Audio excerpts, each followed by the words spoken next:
nos jours, la qualité de l'air est au cœur des enjeux dans les habitations, les collectivités, les entreprises et dans les transports aéronautiques, ferroviaires, automobiles.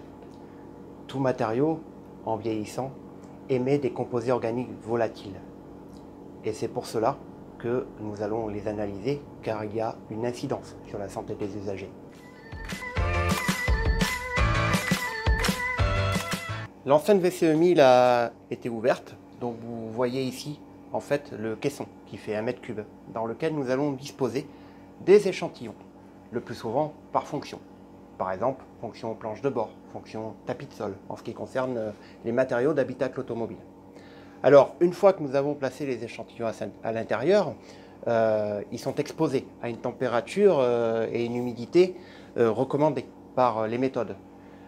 Et du coup, que se passe-t-il pour le matériau durant la durée de l'essai? Eh bien, ce matériau, il va générer une émission gazeuse qui va être analysée en temps réel par un analyseur FID qui va nous donner en direct la concentration de COV dans l'enceinte. D'autre part, nous allons faire des prélèvements à l'aide de pompes qui vont nous permettre de réguler et de donner des consignes sur des volumes et des débits particuliers, adaptés toujours à la méthode. Sur ces pompes de prélèvement, nous allons positionner des tubes Tenax ou des cartouches DNPH. Les premiers vont nous permettre d'aller prélever des COV, les deuxièmes vont nous permettre d'aller prélever des formaldéhydes. À l'issue de l'essai, nous allons extraire un volume d'air qui va être coté par un panel olfactif formé de juges spécifiquement formés sur les méthodes.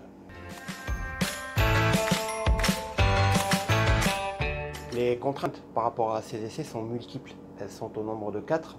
La première contrainte concerne les conditions d'âge. Nous sommes limités dans le temps pour tester un matériau après sa fabrication. Nous sommes également contraints par rapport à l'aération du matériau entre sa fabrication et son emballage. La deuxième contrainte va concerner le transport. Sur le transport, nous devons protéger l'échantillon à tester des contraintes environnementales. C'est pour cela que nous allons utiliser un sac aluminium thermosoudé par exemple, ou de l'aluminium ou du film plastique afin de le protéger des variations de température et d'humidité extérieure. Nous allons retrouver ces contraintes dans le troisième point qui concerne le stockage de l'échantillon juste avant que nous le testions. Nous devons le conserver dans des conditions normales de température et d'humidité, soit 23 degrés et 50% d'humidité. C'est là que l'emballage va également être très utile. Le quatrième et dernier point va concerner la propreté des labos. Il va falloir pour cela que nous puissions nous assurer que les enceintes utilisées soient propres. Et c'est ainsi que nous allons faire plusieurs blancs d'essai avant de réaliser le test. Les analyses d'air effectuées sont les suivantes. Nous allons avoir premièrement une analyse olfactive de l'air. On va chercher à caractériser l'odeur et à déterminer son intensité, suivant le champ des odeurs. Le deuxième point va concerner l'analyse des tubes Tenax et des COV. Et nous allons pouvoir, en les analysant, aboutir à une concentration en COV, en microgrammes par mètre cube. Le troisième point concerne l'analyse des cartouches DNPH, dinitrophédylgrazine, qui vont nous permettre d'aboutir à des concentrations d'aldéhyde et de cétone, en microgrammes par mètre cube également. Toutes ces analyses vont servir aux constructeurs pour l'amélioration des matériaux afin d'en diminuer leur émissivité. Il y a une volonté forte aujourd'hui de la part des industriels d'améliorer la qualité de l'air dans les transports.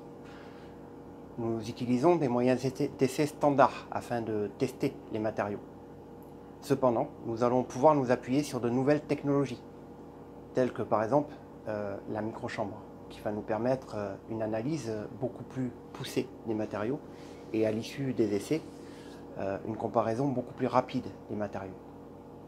Dans cette enceinte d'1 mètre cube, dans laquelle nous testons aujourd'hui, donc, comme nous l'avons vu, des matériaux d'habitacle, par exemple, nous allons pouvoir aussi tester des matériaux que l'on retrouve dans l'habitat, à savoir par exemple des bougies ou des désodorisants.